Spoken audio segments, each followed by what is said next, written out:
Welcome to the Second Bite Podcast, where we talk with top entrepreneurs and CEOs about creating valuable companies through creative transactions. Now, let's get started with the show. Welcome to the Second Bite Podcast. Bruce Eckfeldt is with me today. Bruce, super happy to have you. Hey, Todd. It's a pleasure. Thanks for having me on. Oh, it's going to be great. We're going to, Bruce Eckfeldt is an executive coach, a strategic coach, and we haven't really had many of those folks on before. So I want to unpack a little bit about what you do and why you've had the level of success that you've had with that. Just before we jump in, our sponsor, who I want to just say thank you to, are the folks at Fiscal Advocate.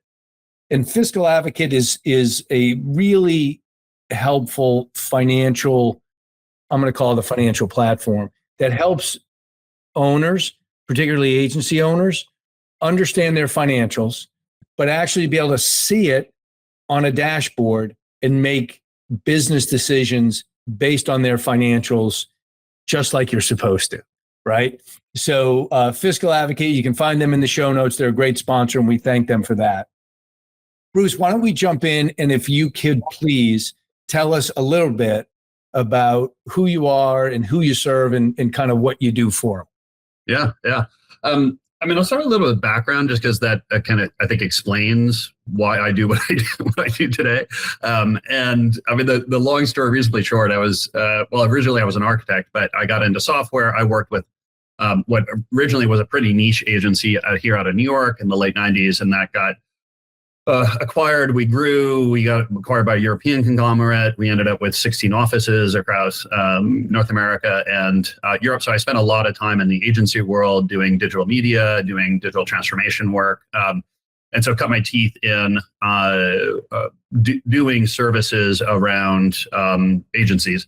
I ended up founding a tech company in 2002. We were a lean, agile software development company. So we were technology services. We did technical transformation work, and we scaled that company, put it in the Inc. 500 list a couple of times, and I sold it in 2013. So I went through my own exit. And then I did a couple of interim executive roles, and then I got into kind of advising and coaching. And the reason there was I realized that my experience, both kind of at the agency side and then being a founder CEO and going through that process and going through an exit myself, there was a lot that I learned kind of the hard way, shall we say, that I realized I could help companies that were going through growth and going through exits to, accelerate the process, improve results, try to reduce some of the risk, avoid some of the pitfalls. And so today, primarily what I do is work with CEOs and leadership teams on strategy. How are we going to grow and scale? How do we develop leadership capacity? How do we evolve existing leaders to the level we need them? And then how do we go through exits, transactions, whether we're doing the mergers or acquisitions, or we're getting acquired, or we're doing the acquiring, just helping with the kind of process, both mechanically, but also, I would say from a mindset and a culture point of view. There's a lot that happens during those processes for leaders, for the organization that can be really amazing. It can also be really challenging, right? So it's helping kind of navigate that. And to put that in perspective, what size is most common for the company that you work with? I typically start when they're 5 to 10 million in revenue. I work with some earlier stage companies from that, but that's really where the big moves start to happen, right? You really need to think through strategy. Leadership starts to transform. You're putting together a leadership team. The founder has to transition to a real CEO. That's a whole process that can be quite challenging. And then once you get up to the 25, 50, $100 million companies, right, there's a lot of organizational change, strategic changes, processes, how you kind of govern companies like that. So I help with the series of changes that need to happen as you go through that journey. So if I can pull on the string of founder becoming CEO, because that's an interesting one. And I think a lot of that is mind shift, but then in practicality. Yeah. Could you identify the three biggest challenges or the number one stumbling block, something like that, for a founder to make that transition? And what are the signs that a founder would be seeing that is telling them it's time to make these changes? What is the stuff you have to give up? What's the stuff you have to adopt? Yeah. I would say conceptually, the big shift is you go from really being the expert, the driver, the manager, the doer for all the strategic parts of the company, whether it's sales, marketing, operations, finance, technology, right? As a founder, you're running the show, right? And that's why you're a good founder, right? Because you can do a lot of those things very well. You can get it done. You see the vision. You've got the execution capabilities. And initially, you're just sort of putting in place people to get things done. The shift really happens when the company starts to expand and you no longer as founder are able to really run each one of those functional areas effectively as the company grows. The challenge, what I typically see is founders go out and they find someone to head up sales or head up operations or head up finance, and they kind of give all that work to that person. And then they take the next function, and pretty soon they realize they're in charge of taking out the trash, right? Like they don't have any functional role anymore. And usually at about, 60%, 70%, they start to freak out and they start to kind of try to claw it back. And now they run into conflict with the team. They haven't really enabled these functional heads. Also, I just find that they tend to hand over everything, and then it becomes a real risk to the company. It's like that person runs everything. The founder really doesn't know what's going on. They may take stuff in a strategic direction that's not appropriate or not in line with other things. So the shift that I really help founders go through when they start thinking about being CEO is, I call it the trivial pursuit strategy, right? So they take this wedge of sales. They don't want to give up the whole wedge, or I suggest they don't give up the whole wedge. You want to keep the center part of that wedge, which is strategy, long-term planning, coordination between these functions. And what you want to do is hire somebody that expands the previous capability. So if you could take it to here, you want to find somebody who actually can expand that while you keep that centerpiece. So that centerpiece becomes what you need in terms of where are we really going with the company? How do these functional areas fit together to achieve a strategy? How do I lead those functions without having to do the function on a day-to-day basis? So each of those functions are going to be different depending on where you are and unique founders kind of capabilities. But as you move to a real CEO position, you keep that centerpiece and you're really expanding leadership capacity in the organization on a functional basis. Maybe you can comment on this, because I have seen a lot of founders hire a CEO that seems like this is what I should do. I'm going to take myself out of the day-to-day. I'm going to hire a CEO. So as opposed to one of the pie pieces, it's almost like they're going for that full circle. I would say 9 times out of 10, that winds up being not successful from self-reported from clients. Can you comment on that? Do you see the same thing? And why is that? So I've seen it a couple of times, and the couple of times where we actually have decided that is what we're going to do, 2 key things have happened. One is usually the founder is really a kind of an uber expert in some part of the business. So maybe they're technology, they're a developer, or they're a security expert, or say they're a legal expert or something. So what we do is they then own a functional wedge, right? They are in charge of that particular piece of the business.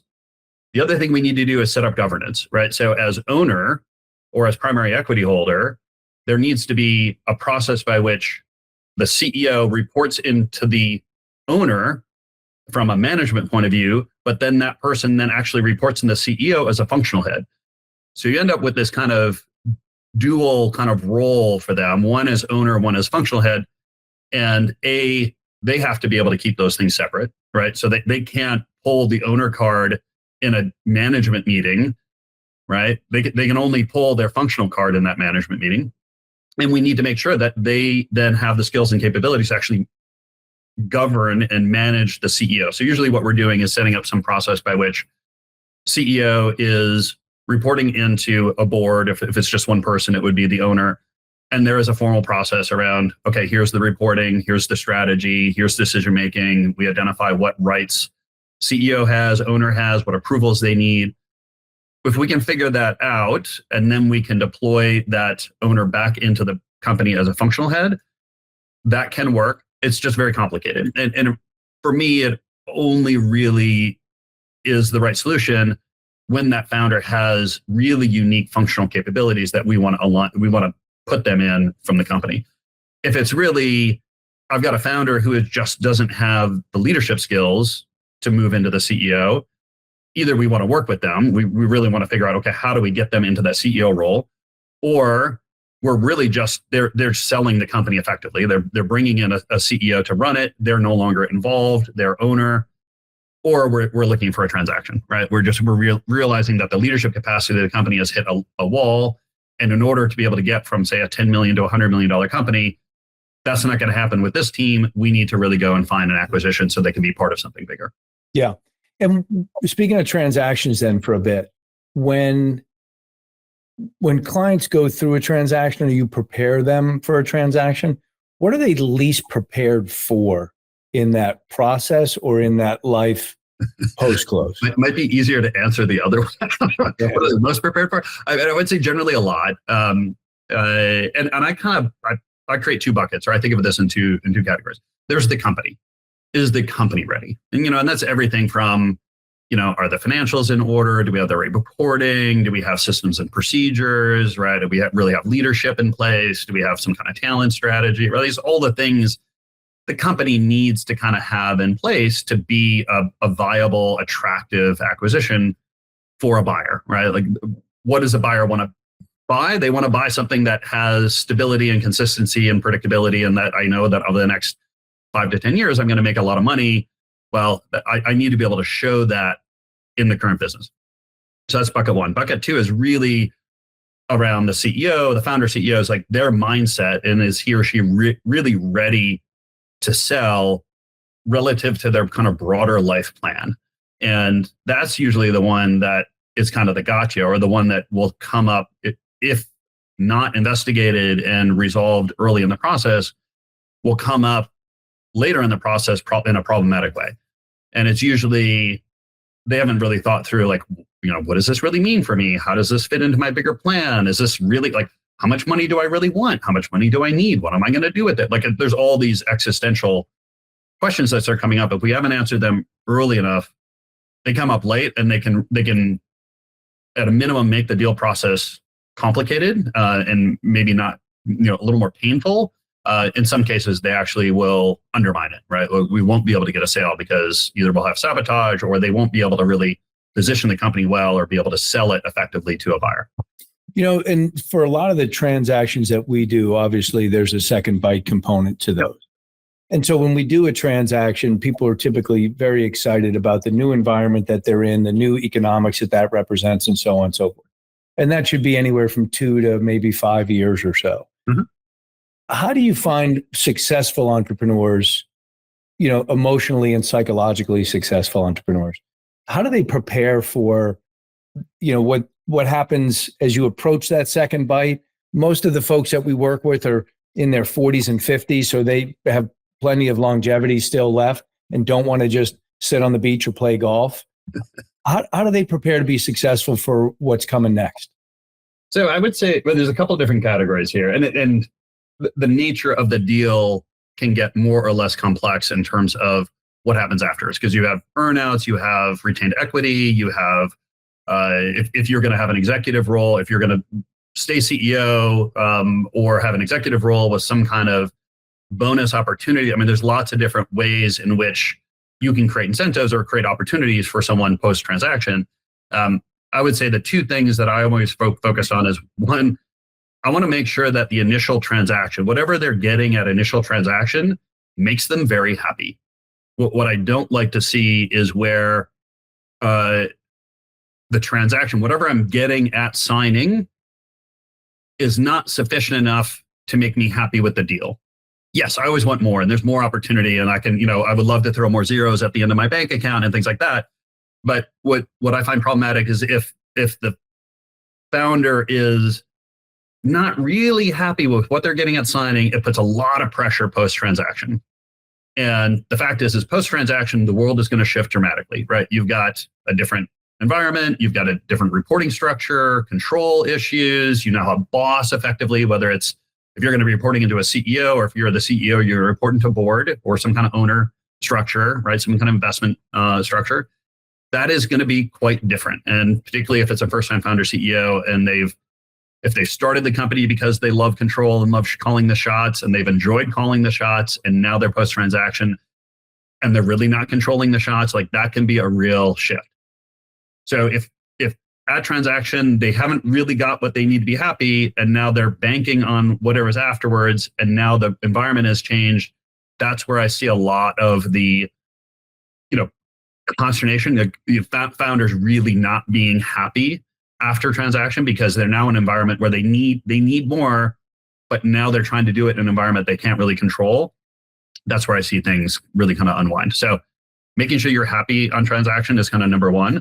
Two, then, is just being hyper aware of the new world, right? Once you post transaction, really being aware of, okay, like this is going to be different and I need to kind of accept that. And I need to figure out potentially a new set of skills, leadership skills of navigating that.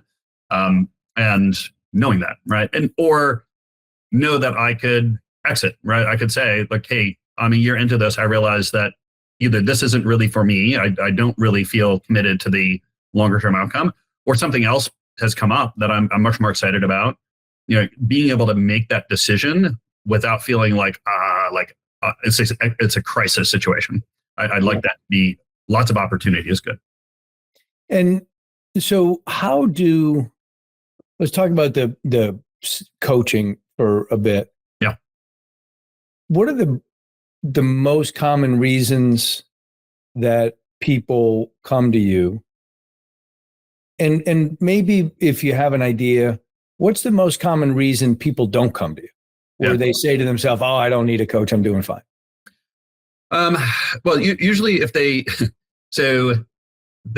don't come to me if they don't value or see perspective of kind of a third party coming in and being able to say, kind of call things out that need to get called out, or being able to kind of expand kind of possibilities and horizons that they're considering. Fundamentally, the people I work with see those two things as really, really important. So why I'm getting hired typically is they want kind of perspective, experience, and someone to really kind of push them. And sometimes that's strategically, sometimes like, hey, we really need to think bigger, or maybe we need to think about a different strategy, or maybe we need to consider some things you hadn't thought about before. And sometimes it's just someone to light a little fire under them, right? It's like, okay, look, we could be doing a lot more here. What is that going to look like? How do we push that? And not that I hold their hand necessarily, but there's a certain amount of, oh, okay, we're more able or more likely or more comfortable thinking a little bit bigger, maybe taking some bigger risks, making some bigger plays, with some structure and perspective. A lot of what I do is just bring frameworks, structure to be able to organize things and be able to help frame up decisions in ways that are easier to make.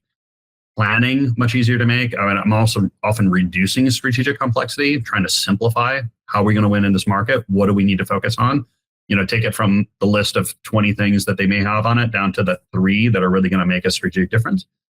So that's kind of why people hire me. I mean, in terms of once I get going with a company, setting up these rhythms, the perspectives, sort of establishing the frameworks and the structure around this is why people keep me on. And I'm typically getting involved on the growth side. So maybe there are, a couple million in revenue and they want to be 50 million in revenue. Like we can plot that out and figure out what the roadmap looks like. And then once they're in it, then they start looking at strategic possibilities, whether we're doing acquisitions, whether we're going to look for look to get acquired. Then I can help them with that whole process, which is structure, but it's also mindset and strategy. And we can kind of figure out where that plays out. Yeah. And I know that people can follow you, first of all, to get in touch with you.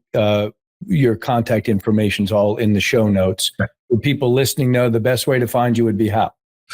Best of my website, eckfeldt.com. And that had my email is just bruce@eckfeldt.com. That has all my kind of main content and services. I work with a couple other businesses. I have a retreat business. I do some other work with other organizations. I do some work with Predictive Index. But if you start there, that kind of gives you a good overview. Cool. And people can try to find that verbally, or they can just go to the show notes and they'll be able to track you down there. I know you publish articles pretty regularly for Inc. Where else can I get to? If I go to the website, I can find all that stuff there. Yeah, it's all listed there. If you just go to inc.com and look for Eckfeldt, you'll see my articles. I have a couple hundred articles there, everything around leadership and strategy and exits. And so I cover a lot of different topics there. Yeah, it can be a tricky and complex world. particularly for CEOs, it can also be a super lonely world. Yeah. And to have somebody that, that won't sugarcoat things and has been down that road before, I think is valuable. There's only so much you can share in 20 or 30 minutes like we've had today, Bruce, but it was great to have you as a guest. I've been a reader and follower for a while, so I appreciate you taking some time and coming on the podcast today. My pleasure, Todd. Thank you so much. Thanks for listening to the Second Bite podcast. We'll see you again next time, and be sure to click subscribe to get future episodes.